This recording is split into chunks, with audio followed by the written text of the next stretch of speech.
diversidade é uma força, a exclusão uma fraqueza. Sejam bem-vindos ao Entrelacer. Hoje a gente recebe aqui com muito carinho Mara Franco, a tia Mara. Mara é professora do primeiro ano fundamental, uma professora muito querida, disputadíssima, né? Aquela professora que a gente quer que o nosso filho caia na turma dela. Pedagoga pela UFO, especialista em alfabetização, letramento e educação especial. Tia Mara é a mãe do Miguel, esposa do Vitor, e pra gente é um privilégio imenso ter você aqui, tia Mara.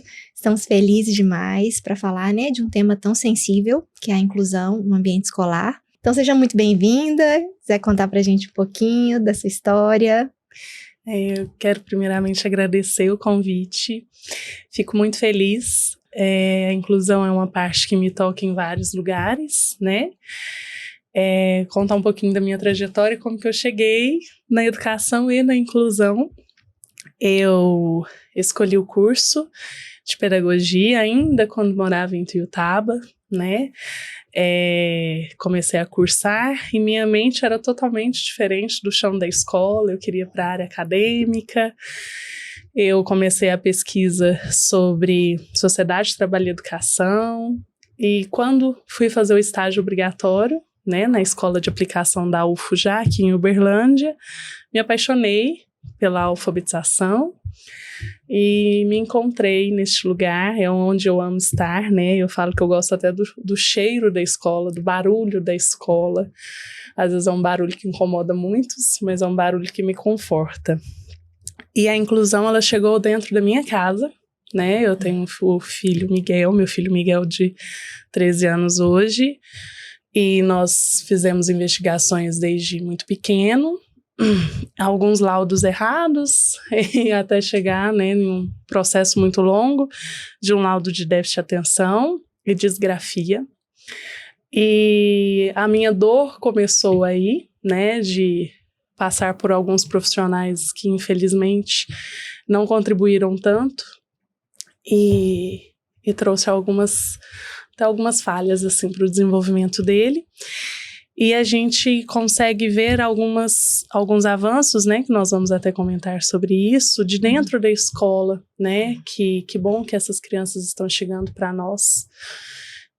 Que bom que esse mundo está mais aberto para essas crianças estarem no ambiente que elas estão hoje. Então, ela foi chegando para mim e hoje eu vejo que é muito além de uma missão da minha vida. Eu vejo que é muito aprendizado e tudo que hoje eu trabalho e tento desenvolver nas crianças e fazer diferença na vida das crianças típicas ou atípicas, ele tem muito mais benefícios para mim do que para a criança, né? E agradeço muito esse convite de vocês dois, que foram pais meus, né? A gente fala que são nossos pais, do Ti.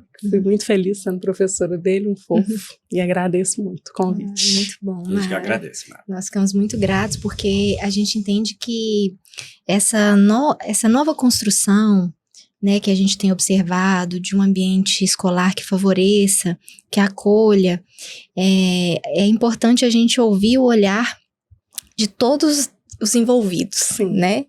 E a gente teve recente, né, conversando com a Flávia, que você conhece, também foi professora do Rafa. Sim. E nesse processo a gente ficou conversando muito quais são dos principais desafios, né, da inclusão.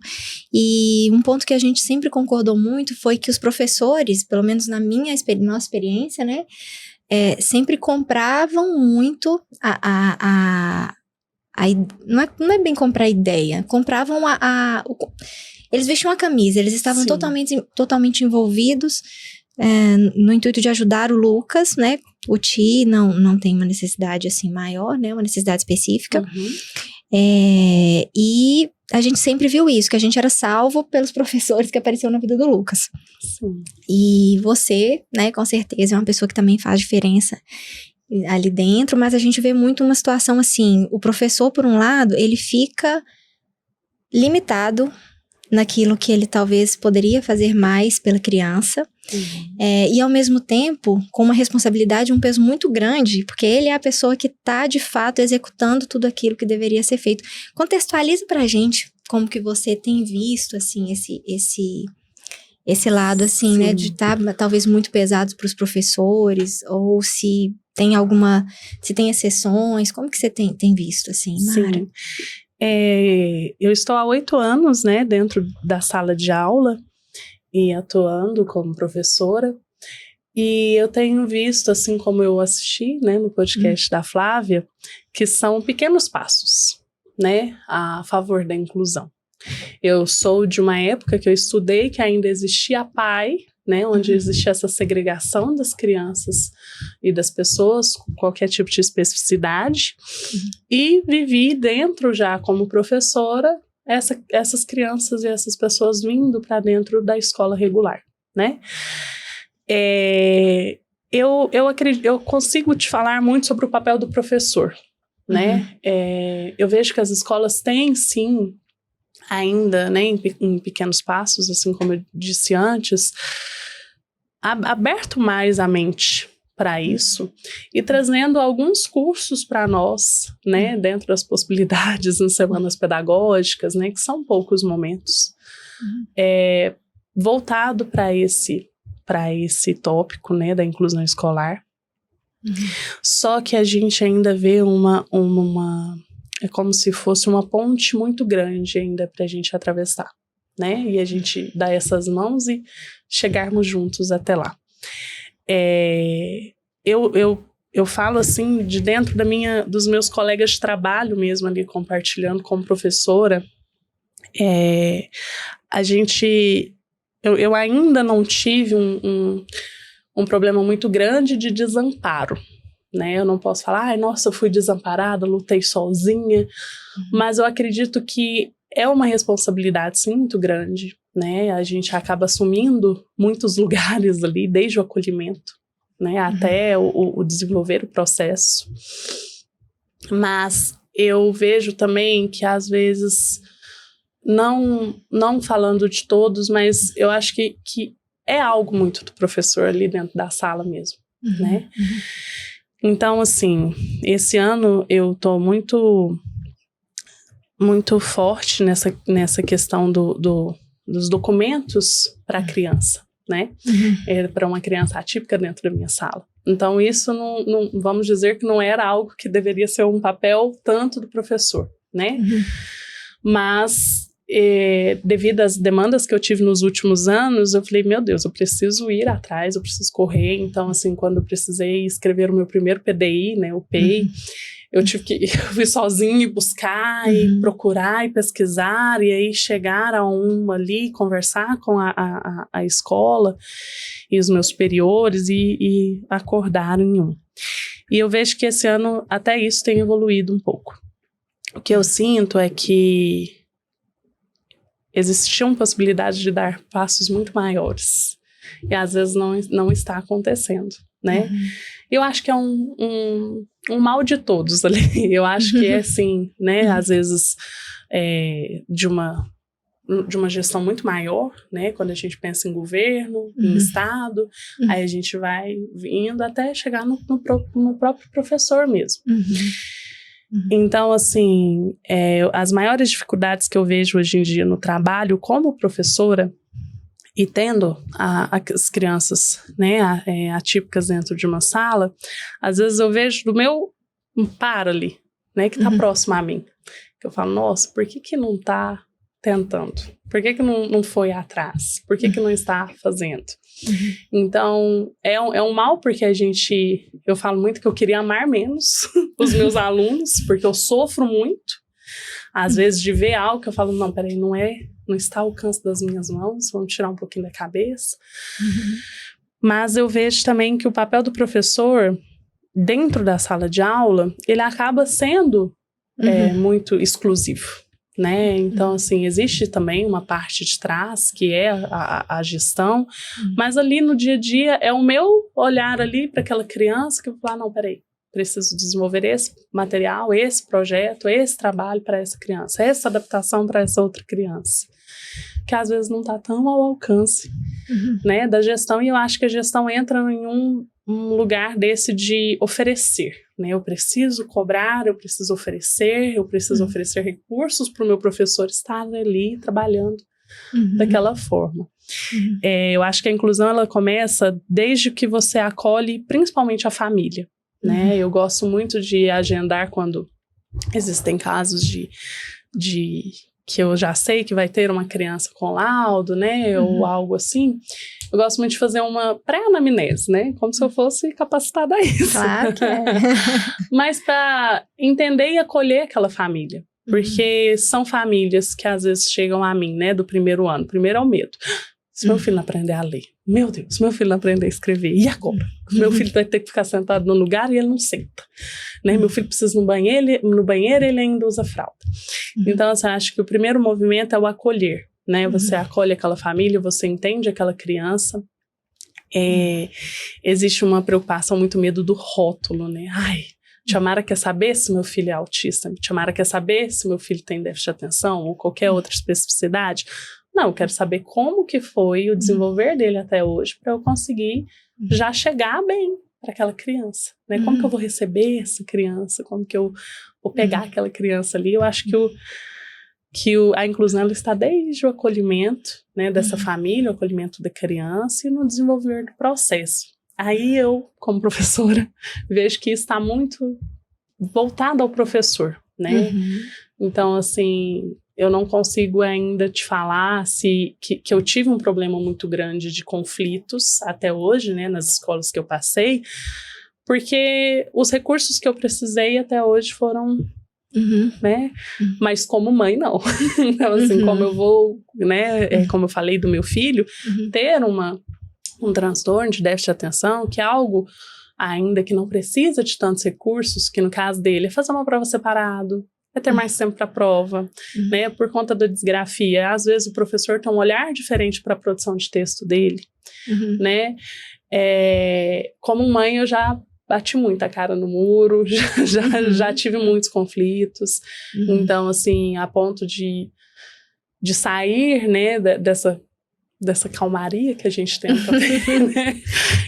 E me colocar num lugar, olha, então se não for assim, então vai ser assim. Eu vou buscar esses recursos. Então, como mãe, eu vejo uma dor muito grande, né? E como professora, ainda não tive esses debates e embates pelo meu processo aí como professora.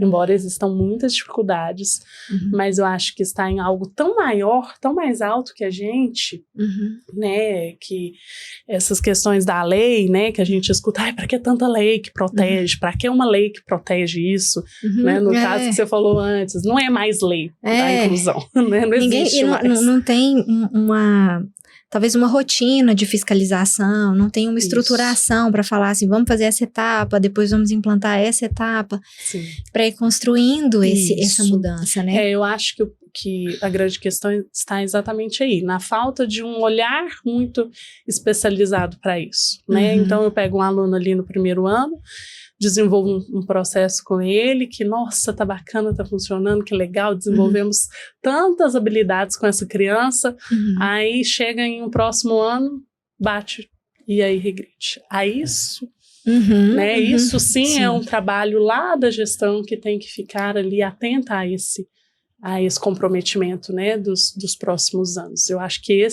essa é uma dor que é minha, que eu fico olhando assim, né, mas não posso alcançar, mas como mãe, sim. Então, no 5º ano, por exemplo, quando meu filho estava no 5º ano, ele tem muita dificuldade no registrar, então a matemática para ele também era uma tortura, né, o valor de lugar para ele nunca funcionou, porque era um número em cada lugar, e ele teve um anjo na vida dele, na área da matemática, e que conseguia sentar ao lado dele e entender o que ele estava trazendo ali, ia para a parte da história, que é a área que ele gosta, e conseguiu trazer para ele a matemática, o sentido da matemática. Mas depois disso também foi só bater na cara no muro.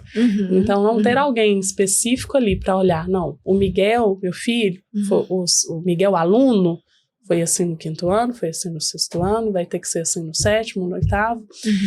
E não ser um papel do pai, ter que ir lá na escola e falar assim, olha, foi assim, tem que ser assim. Então, eu acho que essa é a maior dificuldade que a gente encontra. E esse ponto que se falou, eu compartilho da sua opinião, porque, por exemplo, por conta de outras outras demandas, por exemplo, nós já mudamos de cidade, nós já tivemos a questão da escola que falou que não existia a lei da inclusão, e por esses motivos o Lucas foi mudando de escola.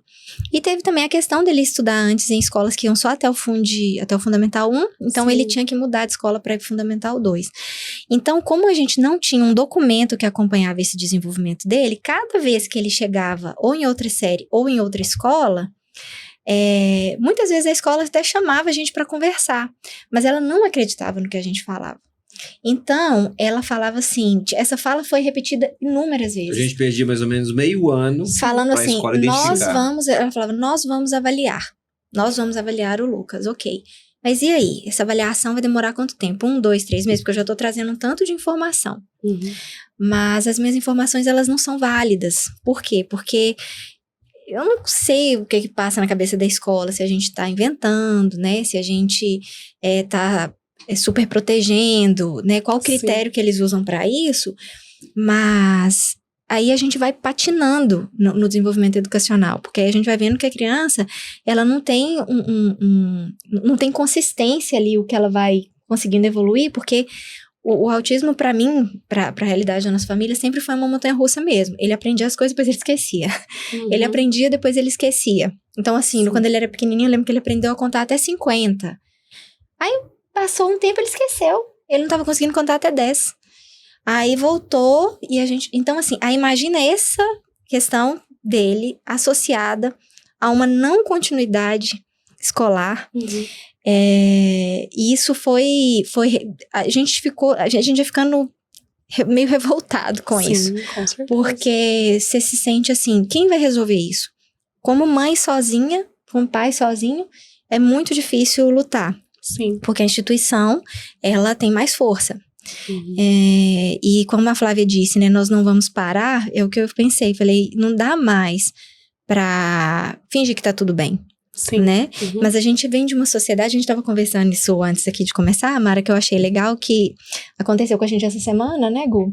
A gente tá num ambiente, assim, muito tranquilo, e eu comentando, estávamos falando sobre educação de filho, e eu comentei do meu filho, do autismo, e uma pessoa que me conhece pouco, ela virou e falou assim, Larissa, nossa, que dó de você.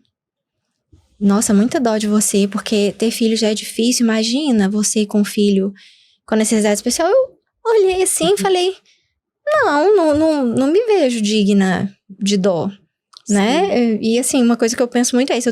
Talvez eu sentiria dó de mim se eu fosse uma mãe que negasse o diagnóstico do filho, que não buscasse ajudá-lo, que não buscasse lutar pelo que ele tem direito enquanto criança, né? Mas então, o que eu vejo? E ali a gente estava falando de educação de filho. Então eu falei, gente, como que uma mãe que fala que tem dó... Então, assim, como que ela transmite isso para os filhos dela? Que as crianças com deficiência ou neurodivergentes, né, como a gente nomeia hoje, elas são dignas de pena? Como que é isso? Então, assim, você vê que a sociedade, ela precisa começar a olhar para essas falas... Sim. Olhar para esse tipo de pensamento e identificar que não é por aí, né? Que não dá para ser desse jeito, que as coisas não são assim, e que no mínimo isso não se fala, porque é falta de educação. Falta de educação, sim. Né? Então, assim, e uma vez que a gente conversou, a gente estava falando muito sobre humanidade. Sim. Como que você vê isso? Você já passou por algo parecido? Você quer compartilhar com a gente? Eu quero falar um pouquinho, né, antes sobre essa questão da dó, que eu escuto muito dos meus colegas de trabalho, né? E como a gente já conversou, alguns colegas de trabalho falam, nossa, eu tenho tanta dó de você por ter tal aluno na sua sala. E assim, por muitas vezes eu me calo, né, dou um sorriso ali, mas a ponto de bater de frente, falar, você não precisa ter dó de mim. Né? Essa criança, ela tá me desenvolvendo em outros aspectos, né? Dó eu teria se eu fosse uma professora que estaria ali tendo um problema na minha sala. E ele não é um problema. Então, eu acho que a sociedade ainda está muito encrostada, né? Que a criança neurodivergente, a pessoa neurodivergente, o sujeito, seja a idade que ele está, é um problema. E ele não é. ele é a solução de tantas coisas, Sim, né? sim. Então, assim, ele é o meu primeiro aluno neurodivergente que estava dentro do espectro autista. Ele foi solução para tantas áreas da minha profissão, né? Me abriu os olhos para tantos lugares, me fez buscar especializações, me fez buscar cursos, estudo, lendo artigo. Então, assim, como eu sou grata a essa criança, né? Que hoje está muito lindo, maravilhoso lá na escola ainda, que eu vejo, assim, trilhando caminhos tão incríveis. Então, dó eu teria se ele não tivesse passado na minha vida e me transformado na pouquinho pessoa que eu sou hoje, né, dentro da inclusão. E a gente, na nossa conversa, né, eu falei que eu tô meio cansada da palavra empatia. Eu acho que a palavra empatia tá muito banalizada, né? Então, tudo é empatia. A empatia, ela tá em um lugar muito específico. Eu falei que, né, como a gente conversava, que eu não consigo ter empatia em uma situação que eu não estou, né, que eu não consigo me ver. Eu até penso, nossa, se fosse comigo, mas eu não consigo me colocar 100% no lugar de uma mãe, né, que teve portas na cara de uma escola, né, que pediu para o filho se retirar pelo simples fato de estar dentro de uma especificidade. Eu não consigo sentir a dor dela. E eu gosto muito da palavra humanidade. Eu acho que a gente tem que trocar a palavra empatia por humanidade. É olhar para essas pessoas com humanidade. É pensar o que você pode transformar, mesmo que for um grãozinho de areia na vida daquela pessoa, né? Então, a partir do momento que você tem essa humanidade, que você pensa como humano mesmo, você consegue desenvolver outros lugares ali.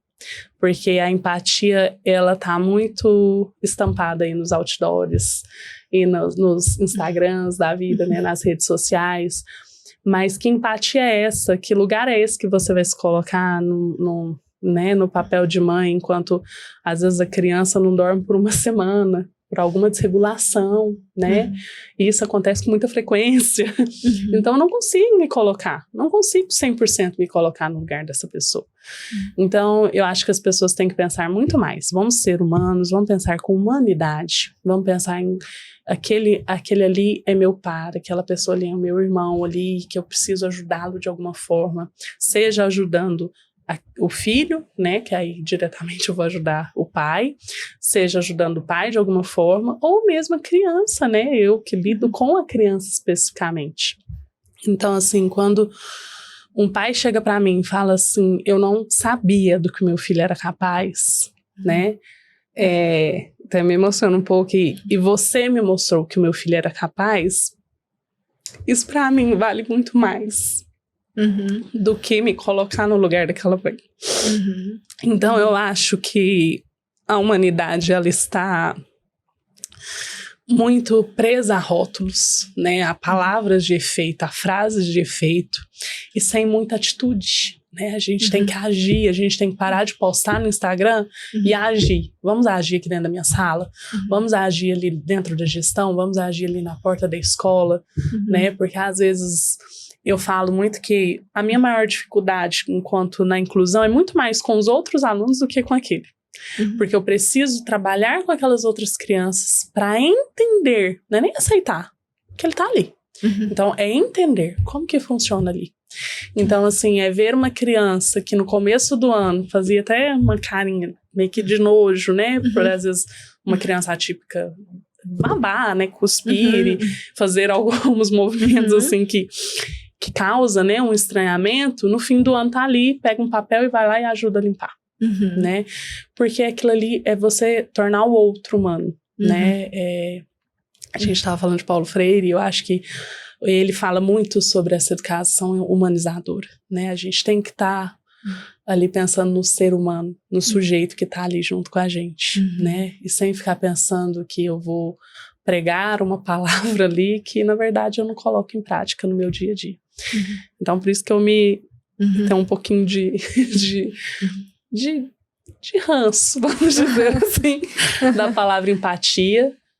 E cadê essa empatia que não é humanizada, sabe? Cadê a humanidade dessa pessoa? Eu tenho dó, porque aí cai na dó. Eu tenho dó de você, porque Deus me livre eu ter que passar a noite acordado.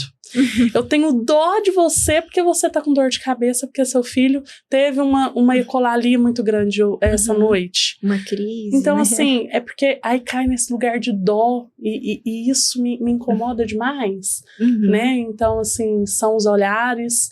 Eu acho que a inclusão tá em tantos lugares que a gente não alcançou ainda, né? E que a gente tem que ter um olhar muito mais humano do que empático.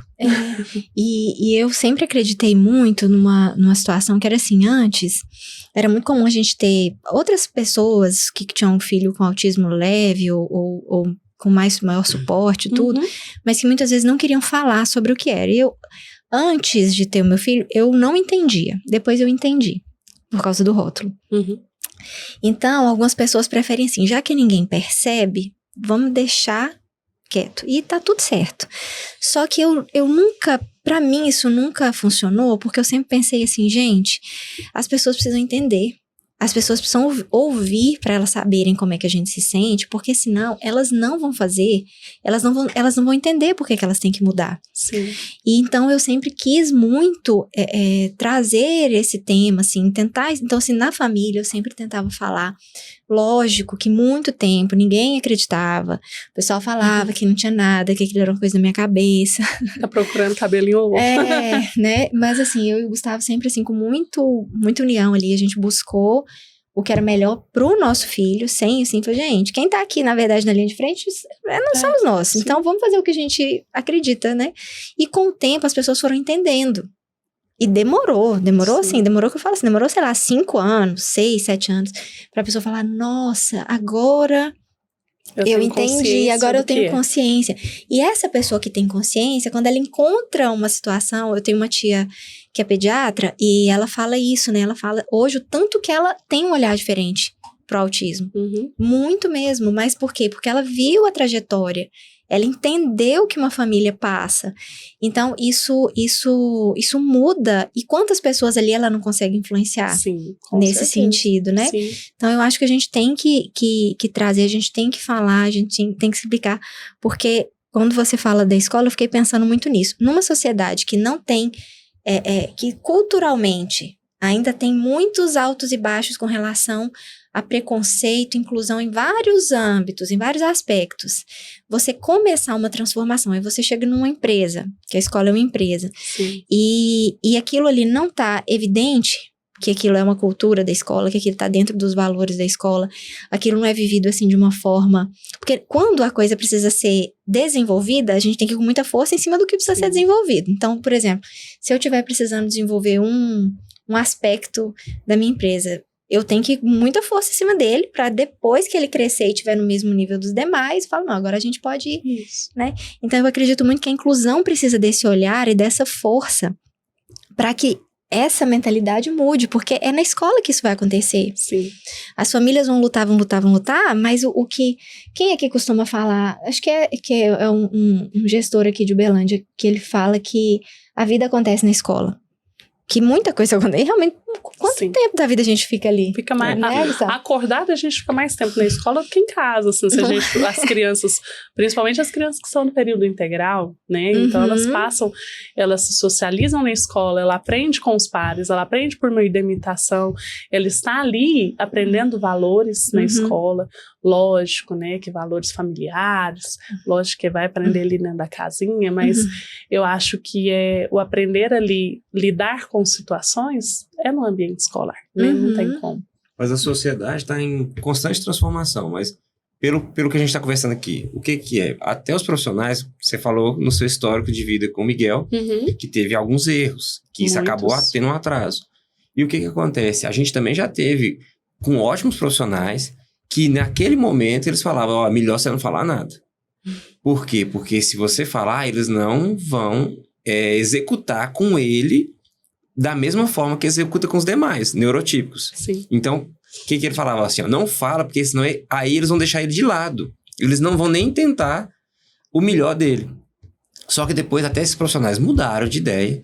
Por quê? Porque senão a gente só vai ficar pensando no individualismo. É uma sociedade egoísta ao extremo. Meu filho vai desenvolver, o resto é resto.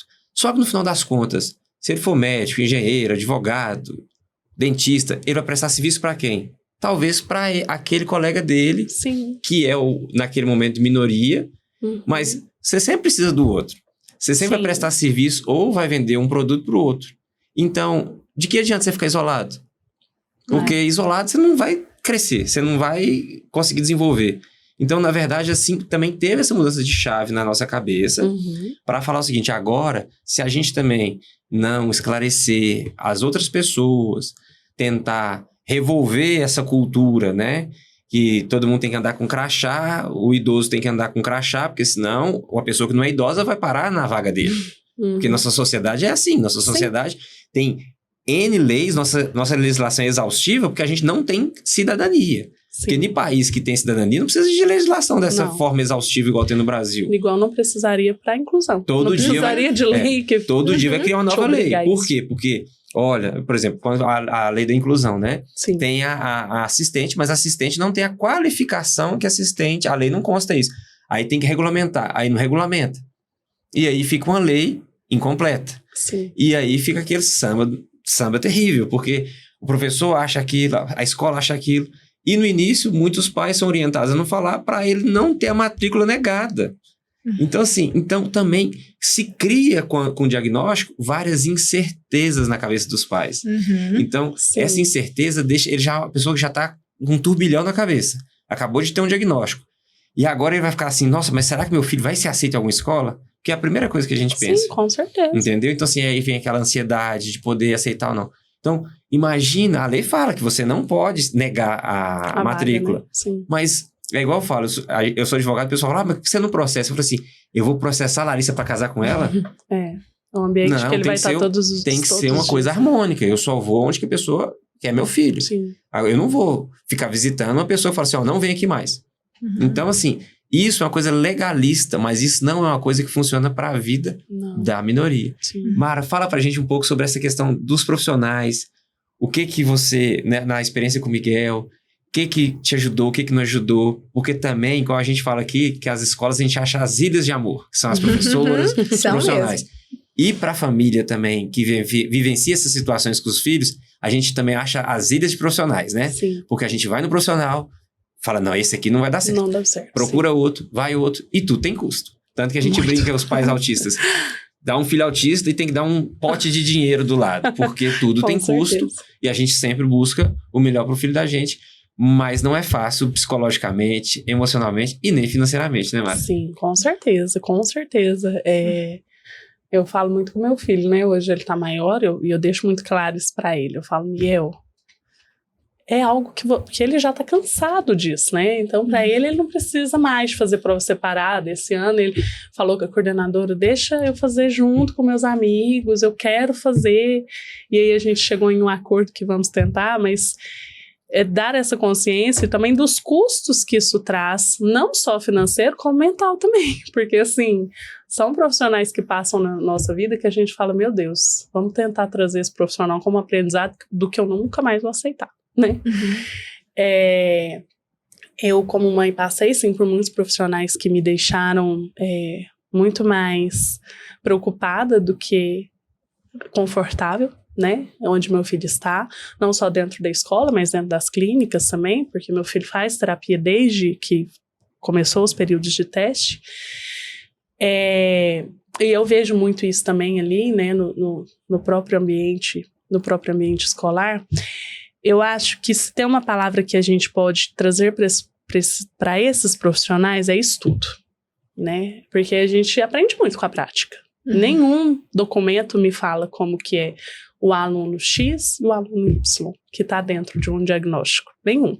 Mas eu preciso do estudo para eu saber o que eu preciso trabalhar, né?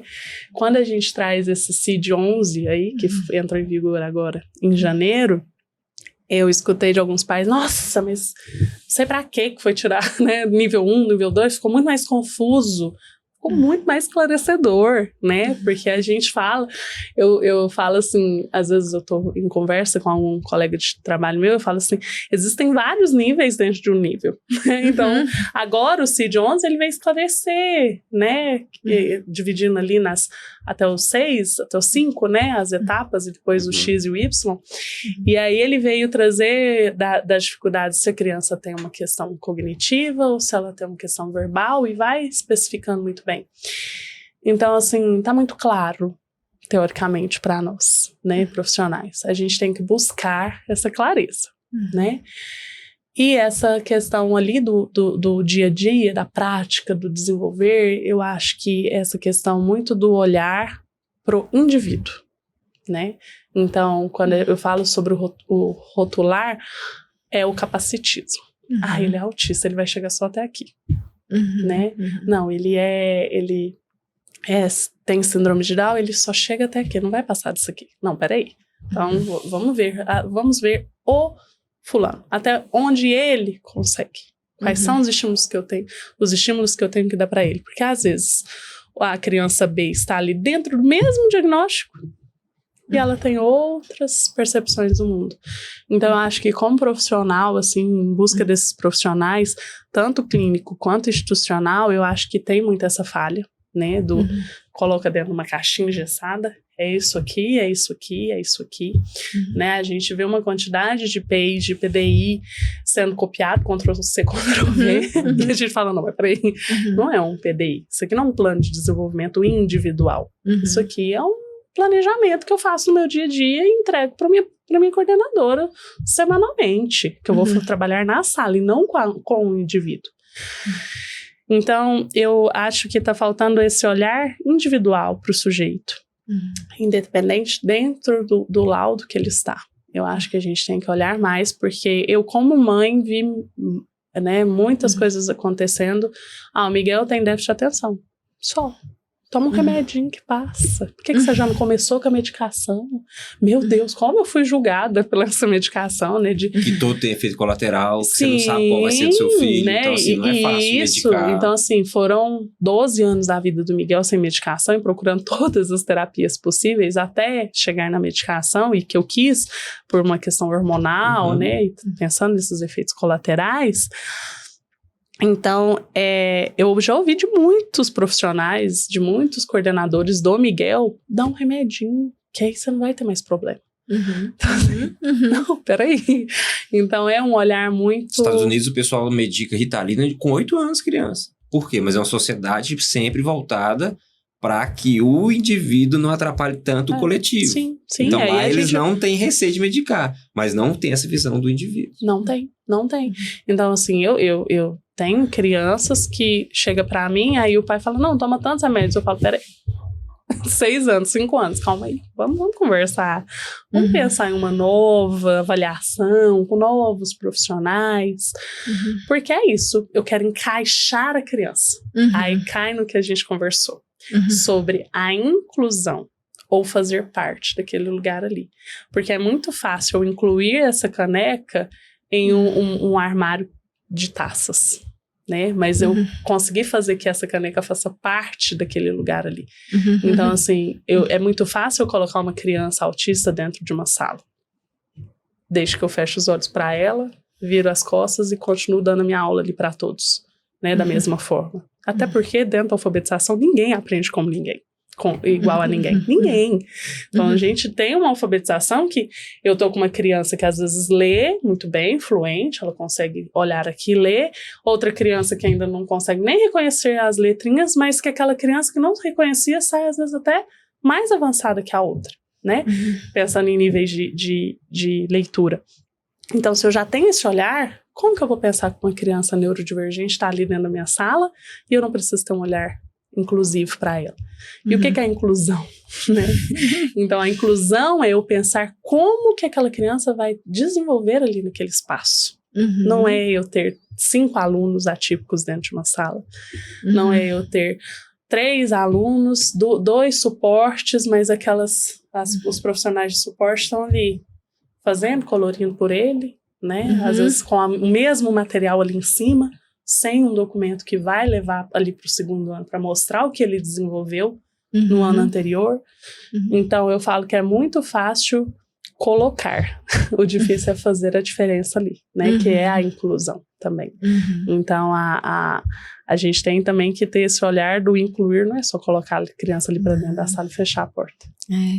E é interessante porque tem coisas que às vezes são difíceis da gente descrever, mas como você bem colocou, as ações que vão mostrando como como que essa situação acontece, né? Eu tava aqui pensando, né? Como é que eu vou falar pra uma mãe, explicar pra ela que eu me sinto privilegiada de ter um filho neurodivergente? Pode ser que ela fale assim, não dá pra entender, talvez, quem não tenha essa realidade. Mas pra mim, é um privilégio, é um resgate, né? Claro que eu entendo as dificuldades, eu sei que é difícil, muito mais pra ele do que pra nós. O Gustavo sempre frisa muito isso. Mas o tanto que ele me humaniza, o tanto que ele me aproxima de Deus, é algo que não dá pra descrever. Não digo, né, assim, falando bem de um... Então, quando você falou assim, que você também sente isso, né? Olha, eu tenho um privilégio, seja pelo filho, seja pela criança que você transforma ali, né? Porque eu pensei, nossa, o que a gente mais espera, né? Imagina você ser surpreendido com seu filho desenvolvendo, porque outra pessoa, fora da sua família, fora do ambiente que você sente seguro ali dentro de casa, ela se comprometeu, ela vestiu a camisa, ela falou, eu vou ajudar essa criança. Então, assim, isso é tão raro que a Flávia disse, né? Eu queria tanto que fosse comum, né? Deveria ser. Mas quando acontece, a gente se sente assim, meu Deus, sabe aquela coisa assim, meu Deus, o mundo não tá perdido. E dá esperança. E aí, a gente nossa, eu nem consigo descrever a alegria que a gente sente. Porque você fala assim, nossa, eu não tô só. Sabe, Mara? Mas é isso que a gente tá falando da sociedade. A gente não tá só de nenhuma forma. Mesmo quem acha que tá só, não tá só, né Mara? Porque essa questão do isolamento, de achar que esse ensino formal vai trazer uma vida feliz pro seu filho, ledo engano, a gente não domina quase nada. Tanto você falando assim, tem a célebre frase de Santo Agostinho, né? Se a gente tivesse consciência do tanto que é bom fazer o bem, a gente faria o bem por egoísmo, né? Então, por quê? Porque, na verdade, você ganha, porque você tem humanidade. Tudo que você ganha em humanidade e você perde em material, você fica mais feliz. Não tem jeito. Isso é químico, né, no nosso corpo. Então, assim, isso traz uma felicidade. Então, assim, o que você ganhar um bem material, você vai ficar feliz durante um pouco curto tempo. Agora, você fazer o bem, ver tantos alunos. Qual que é o maior agente transformador da humanidade? Professor. E eu imagino assim, como você disse também, né, Mara, não é fácil. Mas não quer dizer que isso não seja possível, uma caminhada possível, uma caminhada prazerosa, algo que você vê ali e fala do mesmo jeito que nossa, o fulano começou a ler, que a sua fase é bem essa época dessa emoção, né? De começar a ler, por que ali tá escrito pare, né? Aí a mãe volta no outro dia, ele leu o outdoor, né? Ele leu a placa, e aí a gente vem, né? E aí as outras que não lêem falam, nossa, o meu não tá lendo, né? Ai, e começa... E às vezes a gente vê o quê? O neurodivergente lendo antes. E aí já sai lendo tudo, aí a gente olha e fala assim... Tem algo de... O que tá acontecendo que o meu filho não conseguiu? Então, são sentimentos que estão muito ali, que a gente tem uma vez eu ouvi também que a mãe, ela é muito validada pelo desenvolvimento do filho. E eu acredito que talvez as professoras também. Somos não é? muito. Então, assim, e isso vai virando um peso. Eu lembro quando eu ia... Quer dizer, o resultado. A Ninguém gente tá preocupado com o caminho, que a felicidade é o caminho, né? Sim, pra mim é o caminho. Mas Mara, a felicidade é o caminho. Então, assim, pra mim, ali dentro da alfabetização, eu acho a coisa mais incrível do mundo, quando a criança vai escrever bola, ele põe o O e o A e fala, ai, meu Deus, né? Então, às vezes, quando ele escreve o bola, B-O-L-A, pra mim não é tão prazeroso quanto ele colocou o O e o A, né? Então, assim, é o processo, né? A gente tem que aprender a valorizar o processo de todos os lugares da nossa vida. Sim, as descobertas. A Cris Sofiati, quando esteve aqui, também falou isso, né? Ela falou que a gente é muito focado em resultado, que a gente tem que focar em resultado, mas que a gente não pode esquecer, né, de valorizar e estruturar o processo, na verdade. Porque eu acho muito desgastante cobrar-se um resultado sem ter um processo. Então, eu vejo as instituições, as escolas particulares especialmente, eu falo mais das particulares porque é o que eu acompanho, né? Não tem um processo definido. Então, fica muito na boa vontade, no subjetivo, né? Se a pessoa vai querer, se o coordenador vai concordar, se vai ser no tempo de quem, normalmente é no tempo da escola. E aí a gente começa a inverter algumas posições, né? E ter, por exemplo, ter receio de cobrar da escola um posicionamento, que o Gustavo fala de não processar, não judicializar. Mas até que ponto você pode também ficar ali passivo? Sim. Tem coisa que a gente precisa a gente precisa se posicionar e falar, olha, a gente não quer briga, mas a gente precisa. Tanto que eu falo, por exemplo, que o Ministério Público, Defensoria, o Ministério Público é o advogado coletivo. Então, ele pode, perante essas escolas particulares de Uberlândia, ou do Estado e tudo, exigir, porque ele está sendo de forma impessoal, lutando por várias pessoinhas, né? Sim. Vários alunos. Porque o que eu falo é o desgaste da família com a escola não é fácil, gente. Então, isso assim, não adianta a gente ter essa utopia de achar que a escola vai gostar de ser processada. Com certeza. Não vai gostar. É uma empresa, é um CNPJ sendo processado. Sim. Agora, lógico que tem situações. Mas tudo que é pessoal, geralmente, a criança, ela que vai sofrer no dia a dia. Então, por isso que eu falo, não recomendo. E tanto que a gente nunca processou. Muitas pessoas falando que deveria, porque eu acho que isso não vai ser bom para o nosso filho no final das contas. É o medo, né? Eu gostei muito da frase de vocês do podcast que eu assisti, que inclusão não é um favor. Porque eu recebo muitas famílias, né, de crianças neurodivergentes que acham que a gente está fazendo um favor de estar recebendo a criança ali. Então, assim, nossa, não vou nem reclamar, porque você está me fazendo um favor de receber, de tantas portas que teve, né, no histórico atrás. Então, eu acho que... E aí fica com medo de cobrar, né? Entra num medo muito grande. Nossa, eu não vou cobrar mais nada, porque já tá fazendo muito, né? Às vezes, algum profissional falando, nossa, eu odeio quando um AT vem, eu odeio quando a psicopedagoga clínica da criança vem assistir minha aula. E, na verdade, ela não tá ali para me julgar. Ela está ali para me ajudar, para eu ajudar a criança. Então, assim, quando esses profissionais clínicos vêm para minha sala, eu sigo dando minha aula normalmente. Então, assim, do mesmo jeito que eu faço. Por quê? Porque é na minha falha que eu vou reconhecer o que eu preciso mudar para aquela criança, né? E que marca para mim trabalhar com outras crianças no futuro, né? Como eu falava de que me torna a pessoa que eu tô me transformando hoje em dia. Né, do que eu sou até agora e do que eu espero ser daqui 5, 10 anos. Então, eu acho que a família, ela tem que parar de se preocupar em cobrar, né, da escola. Porque eu acredito que sim, é cansativo, né, principalmente quando a gente pensa, porque a família vai direto na gestão. É cansativo para a gestão, é cansativo para alguns professores, sim. Mas a gente tem que pensar que aquilo ali está ajudando onde a gente, né? Então, assim, qual que foi o primeiro ano, né, que foi criado um PEI dentro da escola, né? Eu fiquei indignado de você falar que o Lucas teve o primeiro PEI agora, né? Ano passado? Não, agora, esse ano. Então, assim... Mas aquele PEI ali vai transformar muito aquela escola. Vai receber um aluno ano que vem, vai ver a importância de um PEI. É difícil. Quando eu fiz o meu primeiro, eu falei, meu Deus, eu estava em outra instituição, eu tinha recém-formada, eu falei, que é isso aqui?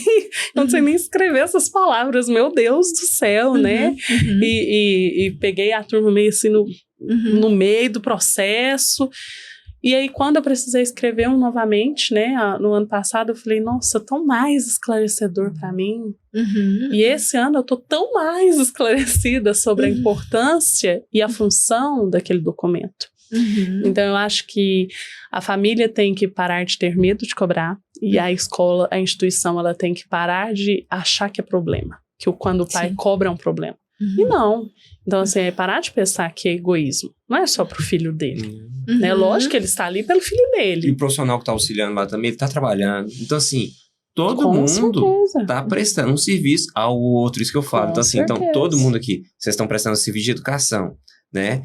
E ele também está ajudando aquele filho, aquele aluno ali também, viabilizar a interpretação dar a sua aula com para ele, né?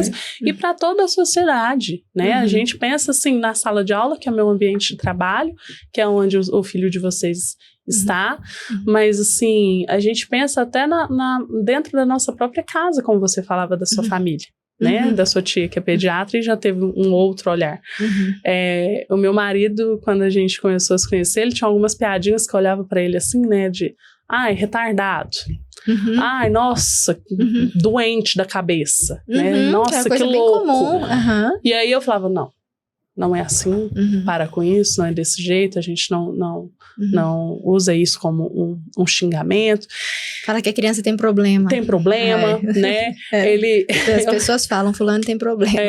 Eu lembro dele virar pra mim e falar assim, nossa, mas parece que você tem muito laudo na sua sala, por que você aceita esse tanto de laudo? Eu falo assim, mas peraí, não é algo que eu tenho que aceitar ou não, eu tenho que trabalhar. Então hoje ele tem uma visão que se ele sentar aqui para conversar com vocês, ele vai dar uma aula sobre inclusão, porque ele vive a inclusão dentro da minha casa. Mas eu também era igualzinho a ele, o Vitor, então, porque assim, no início dos anos 2000, que a gente fazia segundo grau e tudo mais, era o normal. Hoje a consciência já melhorou demais. Com certeza. Eu falo por mim mesmo. Não, eu levei um tapa na minha cara, né? Figuramente, foi na faculdade, na disciplina de educação inclusiva. Que eu lembro do meu grupo estar falando sobre vagas para pessoas com deficiência. E a gente pôs uma fotinha lá, né, com uma piadinha. Vaga destinada para pessoa com deficiência, mas muitas vezes é ocupada por alguém com deficiência mental. E aí a professora acabou com a gente. Então, assim, falando assim, como assim? Por quê? Quem tem deficiência mental é uma pessoa ruim? Então, por que você tá pondo uma pessoa mal educada como uma pessoa? E aquilo ali, aquele tapa, me deu um esclarecer para tantas áreas que eu falei, meu Deus, como eu fui, né, errônea a minha vida toda. E a gente porque a gente veio de uma sociedade assim. O que a gente não pode? Continuar errando. E aquilo que você falou me veio, acho que é uma passagem até bíblica, que fala sobre ter um coração disposto. Porque, na verdade, quando você estava falando até de acompanhar a sua aula, né, as pessoas pensam, fulano se garante, né? Não, assim, sim, tá dando aula ali porque e tal. E muitas vezes o que passa no coração não é assim, peraí, é porque eu me garanto no seguinte sentido. Eu tô aqui pra fazer o meu melhor, se tiver como melhorar, eu quero. Sim. Não é algo que eu vou fugir. Eu não vou fugir de me melhorar. Eu quero ser melhor mesmo. Então, essa coragem, essa disposição, ela também tem que ser mais geral, sabe? Assim, ela tem que contagiar as pessoas ali. Por isso que eu acredito muito, assim, que a gente tem que ser voz ativa, falar, dar o exemplo, buscar, porque essas falhas que a gente tem desses pensamentos, todo mundo tem, em algum aspecto da vida. Só que a gente sempre busca o quê, gente? Isso aqui, olha, isso aqui não vou falar. Isso aqui que eu tô pensando tá errado. Peraí, deixa eu entender, deixa eu me melhorar. Né? Porque deixa eu refletir. E eu sinto muito que, assim, que no coração da gente tem o que tá certo e o que tá errado. Eu falo, não é possível. Não é possível. Não é possível que essa pessoa tá fazendo isso sem consciência. Mas diante de tudo, a gente tem preconceitos ainda. Sim. Principalmente o estalo, né? Aqueles 3 segundos, você fala assim, não, mas depois você vai, de pondera. Né? Por isso que é preconceito. Você não tem noção da situação e você já tá preconceituoso naquilo ali. Mas é isso que cabe, essa melhoria. Porque também, igual o seu marido tá falando, eu também não vou ser hipócrita, não. Cansei de brincar. Nossa turma, inclusive, eram umas brincadeiras bem pesadas, só que mais entre a gente. Sim. Mas também era preconceito. Sim. Só que acontece que a vida é uma evolução. A gente tem que buscar evoluir, igual a nossa sociedade, que a gente tá falando aqui. A gente ficar calado só vai piorar. Aí todo mundo vai ficar mais individualista. Por quê? Porque a proporção, quando o Lucas a gente teve o diagnóstico, era 1 a cada 80. Hoje acho que é 1 a cada 36. Tem estudos que falam 1 a cada 30. Né? Só autismo, fora as outras. Então, assim, porque eles sempre falavam, os profissionais, né, amor? É um guarda-chuva. Você pode estar no cabo, ou você pode estar quase saindo. Mas até o cabo, até a aba, é muita gente. Isso. E quando você fala de estudo, né? Na verdade, eu tenho percebido que de um modo geral tá todo mundo precisando estudar mais. Todas as profissões, Sim. né? Porque a gente estava relatando aqui, por exemplo, de laudos errados, Sim. né? De conduções erradas de tratamento, que às vezes fazem começar por um caminho, depois tem que voltar. Sim. Esses dias eu vi eu conheço uma mãe de Uberaba, que tem um filho com TEA, e ela é bem ativista, assim, ela estava postando terapias que, na verdade, o filho entrava e a pessoa ficava no celular, não fazia terapia com o filho. E, enfim, então assim, aí São Paulo teve o caso aí eu das paro psicólogas. e olho e falo, gente, isso... Eu não fiquei sabendo. Eu falei, eu não sei também. Teve as psicólogas que estavam fazendo chacota, 2 psicólogas formadas estavam fazendo chacota com uma criança autista na escola. Ou na escola ou no centro de tratamento. Então, assim, profissionais, né, graduados. Era um centro de né? Então, assim, olha que situação tenebrosa, né? Isso, tenebrosa mesmo. Então, assim, essa falta de consciência, essa falta de estudar mais, de ler para poder entender, assim, tirar as próprias conclusões, né? Ao invés de só ficar ouvindo a opinião de outras pessoas a respeito, né? Não, peraí, deixa eu ver. O do senso comum, né? O senso comum. Então, assim, esse desejo de saber mais, ele não pode esfriar, né? E ainda mais com o educador, né? Que é a pessoa que estimula ali desde o início, né? E tem que dar o exemplo que aquilo é importante, né? Assim, por que você tá estudando? Não tá estudando pra passar no vestibular, gente. Por favor, não é possível, né? Não é só pra isso. Não é só pra isso, né? Então, assim, se continuar no caminho estivesse dando muito certo, a gente tava tendo ótimas referências aí, que tá tudo ótimo, que nós estamos no caminho. E nós já estamos vendo que não tá, que tá tendo muito problema, não só as crianças neurodivergentes, as demais estão passando, os pais passando por muitas angústias, muitos desafios também. Sim. E a gente acredita muito nisso, que a escola, ela tem a capacidade de abrir mais espaço, ela tem a capacidade de inspirar mais quem tá lá dentro, dar estrutura, dar meios para que os professores possam fazer esse, né, encurtar o caminho dessa ponte que você falou do início, que ela ainda tá muito longa, né? Ainda nem tá dando pra ver lá onde vai ser o outro lado. Né? Ou pôr rodinha nos pés de todo mundo pra gente passar rápido. E o sintoma não é bom, porque as especialidades... Hoje a graduação mais procurada é psicologia, e a especialidade médica como é que trata de... Psiquiatria. A especialidade médica mais procurada é psiquiatria. Então, é uma sociedade hoje que está só tomando remédio. Por quê? Porque o indivíduo, na sua totalidade, não está feliz. Então, ele pode ser excelente tecnicamente, mas talvez está frustrado por um outro aspecto da vida dele. E está tomando remédio, por não saber lidar com essas frustrações. Porque não consegue lidar com o mundo do jeito que está para ele, né? Então, isso é uma reflexão que a gente tem que fazer. A sociedade cada vez mais medicada. Nunca teve uma sociedade tão medicada, indivíduos tão medicados igual hoje. Melhorou demais as drogas, mas acontece que não precisa usar em excesso. Né? Uma alopatia que é necessária, um acidente, alguma coisa assim. Agora, mas é o primeiro recurso, né? Essas medicações, principalmente neurológicas, que causam sempre reflexos, né? Então, tem que ser com muita cautela. Sim, né? Sim.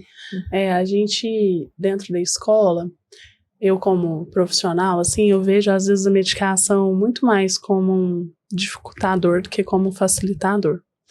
Porque a gente pensa no futuro daquela criança, né? Então, a gente sabe, né, os estudos da medicação, a medicação, ela para de fazer efeito e aí vai dosando maior, vai cada vez crescendo a dosagem, cada vez mudando a medicação, vamos pegar uma mais forte, né?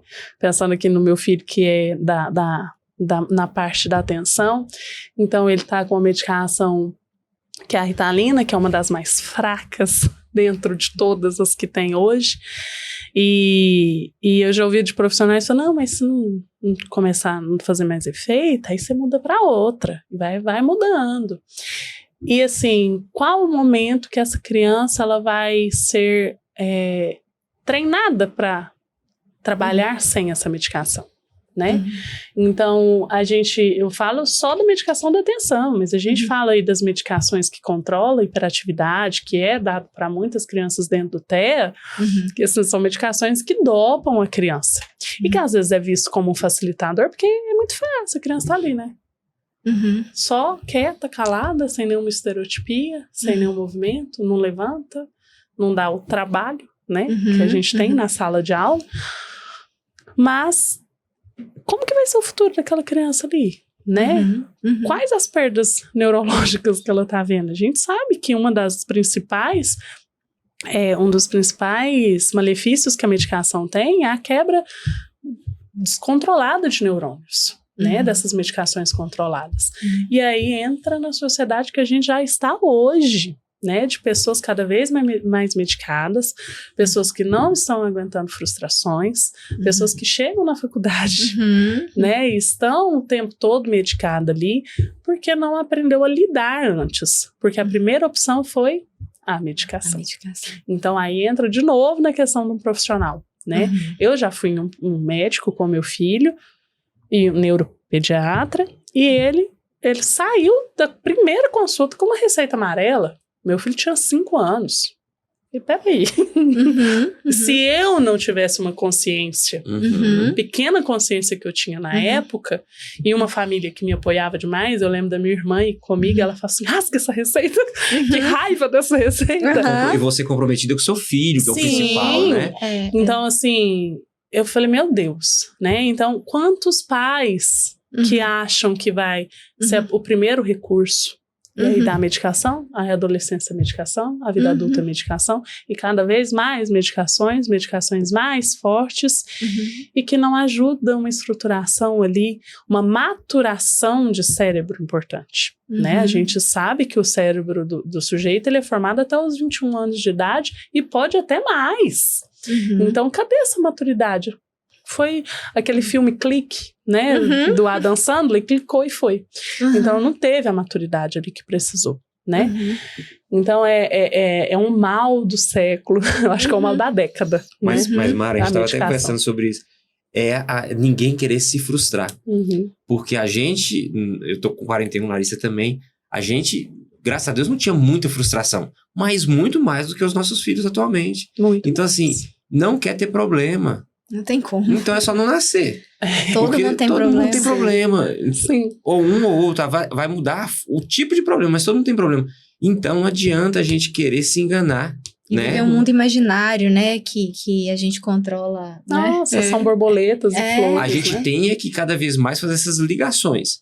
Ó, eu tô com um problema, vou procurar ajuda. Com certeza, pessoas que têm o mesmo problema seu são muitas. Sim. Entendeu? Então, assim, a gente tem que se unir para resolver o problema. Sim, lógico. Mas não se isolar. Porque se isolar para assim, falar assim, nossa, olha, eu não tenho nenhum problema na minha vida, eu sou perfeito. Porque nosso filho também, ele não toma medicação. E é algo que a gente sempre se posicionou, não sempre dá, buscamos. Porque eu falei assim, olha, não dá para jogar na culpa do medicamento uma negligência na hora da escola, não. Então, resolve aqui. Se você resolver aqui e a gente vê que não tem jeito, a gente vai pensar, mas nós não vamos inverter as coisas. Exatamente. Primeiro aqui tem que estar funcionando do jeito 100%. A Larissa tá fazendo tudo. Não deu. Não deu. Aí, ok. Eu tô de acordo. Agora, não tá fazendo nada. O menino fica sozinho na biblioteca, o tanto de pai atípico, mãe atípica que fala que uma das coisas que mais acontece é ouvir relatos que o coleguinha falou que o coleguinha fica sozinho. Como é que fulaninho fica lá? Ele fica lá sozinho, no canto. Gente, isso aconteceu com o nosso filho. Minha irmã me contou essa semana do coleguinha do filho dela. Então, assim, outras pessoas falam por quê? Porque temporariamente está resolvida aquela questão. Mas qual que é o objetivo daquela criança ali? É ficar quietinha para estátua? E apertar os pais também. Né? Ficar em frente à caixa de som. A escola, os pais também, porque a gente também erra. Tem épocas que a gente fica também, que é muita coisa, igual a gente tem mais 2 filhos também. Então, assim, tem que ter essa integração, tem que ter essa cobrança da escola com os pais com a escola, e tentar fazer um círculo também. Outras pessoas que estão lá, muitos pais não abrem para a escola também algum diagnóstico. Nossa, negligenciam que é a demais. maioria. Então, assim, então o que acontece? Como é que a escola aborda também? Que aí já é o medo ao contrário também.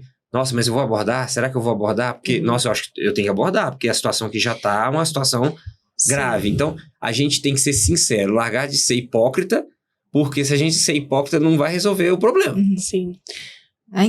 Pode falar. Não, é só comentar, porque a gente tem muito esse problema, do medo de, nossa, como que eu vou abordar o pai? Tô vendo alguma coisa ali, tenho certeza que é algo. Nossa, mas eu não posso abordar o pai porque eu não tenho um repertório teórico para falar com aquele pai. Então, assim, quando eu cobro um pai uma terapia, quando eu cobro um pai, né, um diagnóstico, pai, você precisa. Ah, não, mas meu filho não tem nada. Pai, eu preciso então que você traga um diagnóstico falando que seu filho não tem nada, para eu falar assim, ok, então não tenho nada tão específico para oferecer para essa criança. Porque as famílias também entram nessa, que a gente tá ali, não, porque a gente tá querendo rotular, porque é para trazer um problema. Não, para eu trazer recursos para aquela criança mesmo. Então, assim, já ouvi gritos de pai comigo, falar assim, não, você tá sendo muito não sei o quê. Eu falei, calma, pai, não estou aqui por mim, não estou aqui por você, estou aqui pelo seu filho. Mas eu trago também um embasamento teórico para discutir com aquela família, né? Não discutir, mas para debater. Ponderar. Por exemplo, você tem 15 alunos, 14 estão chegando num ponto. Um não tá chegando. Isso, e não é nem chegar, mas é mesmo assim, uma coisa que a gente vê no cotidiano. No comportamento. No dia a dia, né? No dia a dia. Então, assim, a gente vê muitas crianças, né? Que muitas crianças, a gente fala que a gente quase que fecha um laudo, né? Porque é na escola que a gente vê, às vezes, um movimento repetitivo. É na escola que a gente vê uma falta de interação.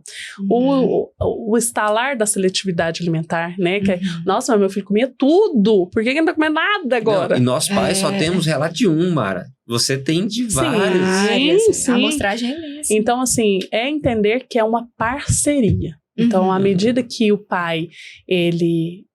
Não, peraí, busquei recursos. Então, assim, né, já tive criança que já chega, né, com um laudo, que já chega dentro de uma especificidade, de uma neurodivergência, mas não faz nenhuma terapia.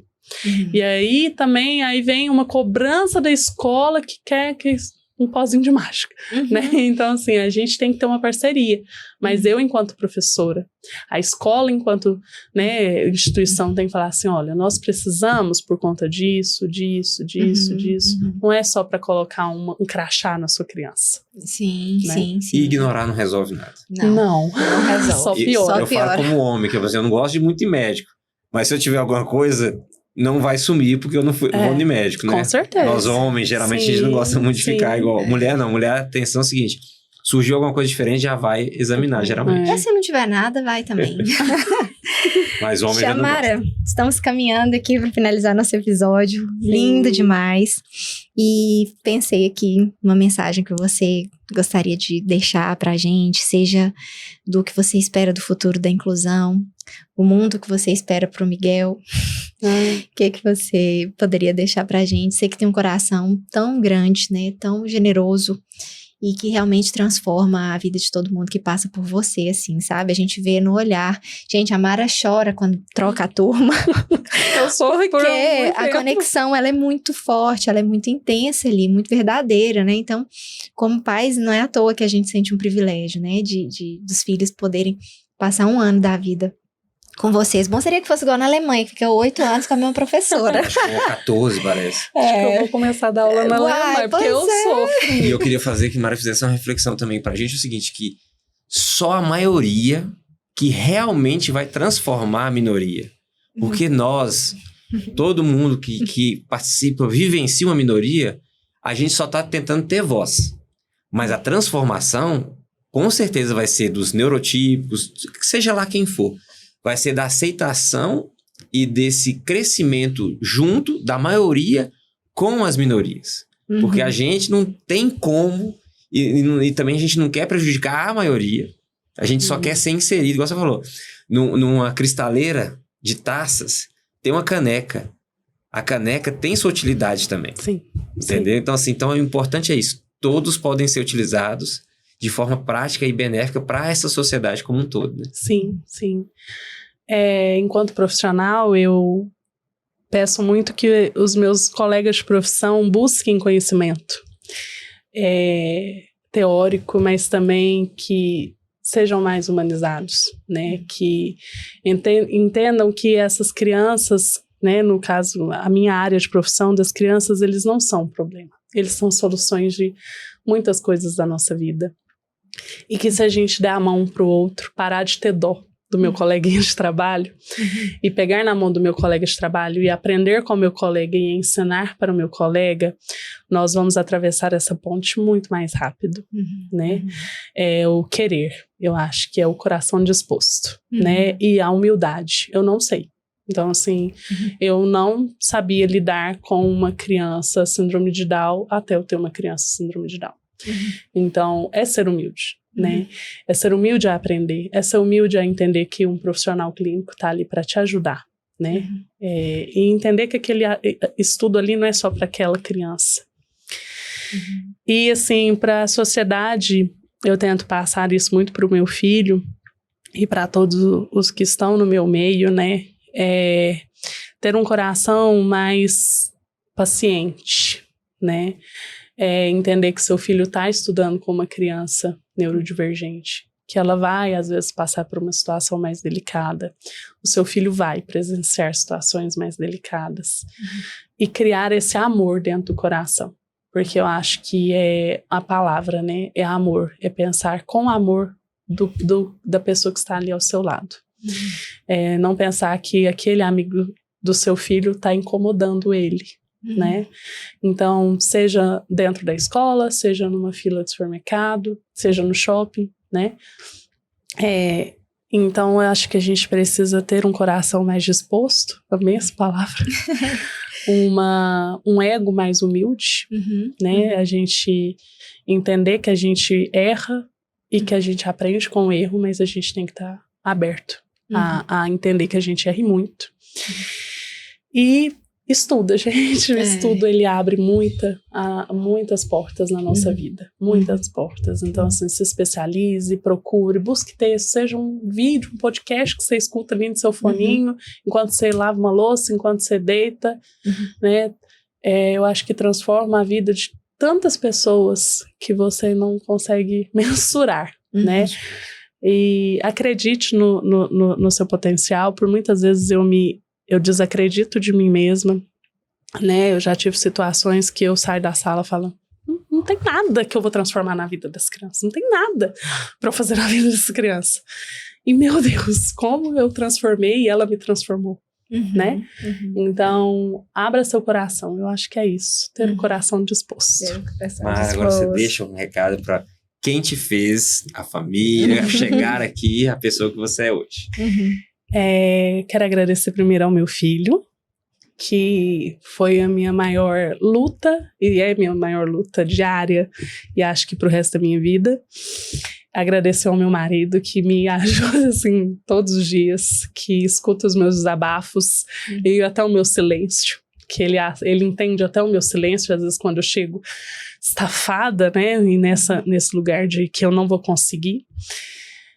A minha mãe, que me tornou uma mulher muito forte, minha mãe e minha irmã, e aos meus professores. Muito obrigada, eu sou muito grata e eu lembro de todos os professores todos os dias que eu estou na minha sala de aula. Muito obrigada. Ai, que coisa boa, gente. Para finalizar, eu vou falar uma frase que a gente teve um comentário aqui no canal que eu gostei muito, de uma pessoa que curtiu um episódio. Ela falou assim: se uma criança não pode aprender da maneira que é ensinada, é melhor ensiná-la da maneira que pode aprender. E eu achei isso muito lindo, porque traz essa sensibilidade para o indivíduo, né? E fala assim, então vamos ensinar de um jeito que você consiga. E você faz isso muito bem, viu, Mara? Eu agradeço. É um privilégio mesmo, viu? Ter te conhecido, né? Você já tá bem mais na frente. Sinto muito a gente nunca para de aprender, mas eu tenho certeza que você é uma luz acesa ali, que Deus abençoe para que você consiga puxar muita gente, né? Atrair muita gente para essa luz que você brilha. Agradeço tá muito. Bom? Vou aprender a receber elogios. Muito obrigada, muito obrigada. A gente que agradece. Pessoal, estamos terminando mais um episódio do Entrelacer. Gostaria de dizer que todos nós somos milagres. Os atípicos, os neurodivergentes, os de cognição normal. Todos nós somos milagres e todos nós temos o papel que Deus quer para a sociedade. Então, juntos, nós vamos melhorar a sociedade como um todo. Se esse conteúdo de hoje que nós recebemos da nossa querida Mara fez sentido para você ou para alguém que você acha que será benéfico, compartilhe, deixe seu like, comente. Obrigado. Até a próxima.